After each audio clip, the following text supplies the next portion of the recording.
Hi guys, welcome back to మన channel Epics academy. AP EAMCET 2024 counselling process అనేది start అయ్యి already 6 days అయితే అవుతుంది. రేపటితో మనకైతే అప్లికేషన్ ఫిలప్మెంట్ అనేది అయితే కంప్లీట్ అయిపోతుంది. అండ్ మీకు తెలిసింది ఏంటంటే 8th నుంచి మనకైతే వెబ్ ఆప్షన్స్, కానీ ఒక చిన్నది అయితే జరిగింది. ఒక బ్యాడ్ న్యూస్ అని అనుకోవచ్చు. ఎప్పుడు ఏపీ ఎంసెట్ అంటే ఏదో ఒక బ్యాడ్ న్యూస్ లేకుండా సాఫీగా జరగదు. అలాంటిదే ఈ బ్యాడ్ న్యూస్ కూడా. అదేంటి అంటే AP EAMCET web options date అనేది అయితే మారబోతుంది. మీ అందరికి డౌట్ రావచ్చు, ఎందుకు? అంతా అయిపోయింది, వెరిఫికేషన్లు అయిపోయి అన్నీ అయిపోయి గాబరాగా స్టార్ట్ చేశారు, గాబరాగా అన్నీ చేశారు కదా, ఎందుకు అంటే main problem is engineering fees. Total BTech colleges ఏపీలో ఉన్నవి 245 అవగా వాటిలో 95 కాలేజెస్కి ఇంకా వెబ్ కౌన్సిలింగ్కి ఎలిజిబిలిటీ రాలేదు. బికాస్ ఇక్కడ 2 reasons. ఒకటి fee problem and second sem అవ్వలేదు. ఫస్ట్ ఇయర్స్ వాళ్ళకి సెకండ్ సెమ్ అవ్వలేదు. Most of the colleges, like నేను కూడా చాలా కాలేజెస్ అయితే విన్నాను, లైక్ విజ్ఞాన్ ఒకటి, అలా ఇంకా చాలా కాలేజెస్ అయితే ఉన్నాయి, వాళ్ళకైతే ఇంకా సెకండ్ సెమ్ అవ్వలేదు. ఇంకా యూనివర్సిటీస్ లైక్ శ్రీకృష్ణదేవరాయ, ఆచార్య నాగార్జున వాళ్ళకైతే ఇంకా ఆగస్ట్లో సెకండ్ సెమ్ అయితే ఉంది. ఇదైతే అవ్వచ్చు. అండ్ మనకైతే తెలిసింది ఏంటంటే main fee problem. Total 1.71 lakh seats ఉన్నాయని 2024 కౌన్సిలింగ్లో మనకైతే APSCHE, Andhra Pradesh state higher education అనేది అయితే కౌన్సిల్ మనకైతే చెప్పింది. ఈ ఎలిజిబిలిటీ 2 daysలో మనకైతే అవ్వాలి. ఏంటి అంటే ఈ 95 కాలేజెస్ మేము ఎంసెట్లో ఉంటాము అని మాకైతే ఎలిజిబిలిటీ తెలిపాలి. దేనికి? ఏపీఎస్సిహెచ్ఈకి. ఎందుకు? మెయిన్ రీజన్ ఏం లేదు, ఏపీఎస్సిహెచ్ఈ చైర్మన్ రాజీనామా. తను లేకపోవడం వల్ల ఫీజెస్ అండ్ కౌన్సిలింగ్ డీటెయిల్స్ మనకైతే తీవ్ర జాప్యంగా ఉన్నాయి. తను రాజీనామా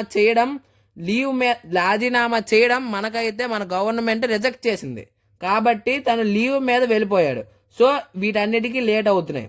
and second thing, last year minimum fee 45,000 and maximum fee 1,05,000గా కమిషన్ అని నిర్ణయించింది. బట్ 1 lakh ప్లస్ ఫీజెస్ ఉన్న కాలేజెస్ ఓన్లీ 10 మాత్రమే ఉన్నాయి. 45K అండ్ ఉన్న కాలేజెస్ అట్లీస్ట్ 50 అయినా ఉన్నాయి. మిగతావన్నీ 50,000 నుంచి 60,000 మధ్యలో ఉన్నవే ఉన్నాయి. కాబట్టి హైకోర్టు అన్ని కాలేజెస్కి 50,000 నుంచి 60,000 మధ్యలో ఫీజు ఉన్నగా పెట్టింది. అది గవర్నమెంట్ ఆ కాలేజీలకి ఆదేశాలు ఇవ్వగా ఆ ఫీజుని ఖరారైనట్టుగా కౌన్సిలింగ్ ఇంకా చెప్పలేదు. ఇదంతా ఖరారు అయితేనే మనకి కౌన్సిలింగ్ అనేది స్టార్ట్ అవుతుంది. సో నేనేమనుకుంటున్నానంటే మనకి మ్యాక్సిమం ఈ 2 daysలో ఇదంతా జరిగిపోద్ది. బట్ ఇన్ కేస్ జరగకపోతే 10th నుండి కౌన్సిలింగ్ ఫిక్స్ అవ్వచ్చు. 10th నుండి వెబ్ కౌన్సిలింగ్ అనేది అయితే స్టార్ట్ అవ్వచ్చు. సో ఇంకా మీకు చాలా టైం ఉంది కాబట్టి ఎవరి దగ్గర అయితే ఈడబ్ల్యూఎస్ లేవు, క్యాస్ట్ లేవు అవన్నీ అంటున్నారో సచివాలయాలను వదిలేసి మీ సేవలకు వెళ్ళి చెప్పేసి ఇంకా చెయ్యించవచ్చు. 10th వరకు ఇంకా టైం ఉంది. ఇవాళ 6th, ఇంకా 4 days ఉంది, ఇంకా పెరగచ్చు అంటున్నారు. సో మీరైతే వెళ్ళి చేయించండి.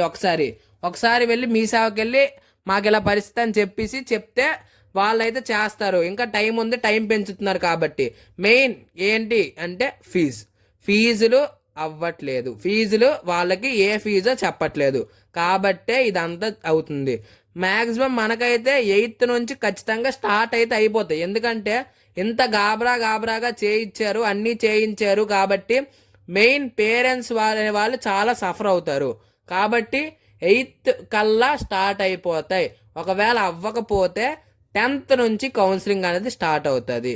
ఇంకా ఛానల్ సబ్స్క్రైబ్ చేసుకోవాలి, ప్లీజ్ సబ్స్క్రైబ్ చేసుకుని పక్కన బెల్ ఐకాన్ అనేది ఆల్తో పెట్టుకోండి. నేను ఇది కొంచెం లేట్గా చెప్పొచ్చు. నేను ఎందుకు లేట్గా చెప్పానంటే మెయిన్ ఈ న్యూస్ కన్ఫామా కాదా అనేది అయితే నేనైతే వాళ్ళకి ఫోన్ చేసి కనుక్కున్నాను. అండ్ ఇది కన్ఫామ్ అని అయితే అన్నారు. 8th నుంచి కన్ఫామ్ అనేది చెప్పారు. మనకి ఎటువంటి వెబ్సైట్లు ఎటువంటి చేంజెస్ లేవు. 8th నుంచి 12th వరకు వెబ్ ఆప్షన్స్ అనేది ఇచ్చారు. మనకి ఇదైతే 8th నుంచి కన్ఫామ్ అని ఏపీఎస్సిహెచ్ఈ వాళ్ళు అయితే చెప్పారు. నేను వాళ్ళకి ఫోన్ చేసి కనుక్కుంటే.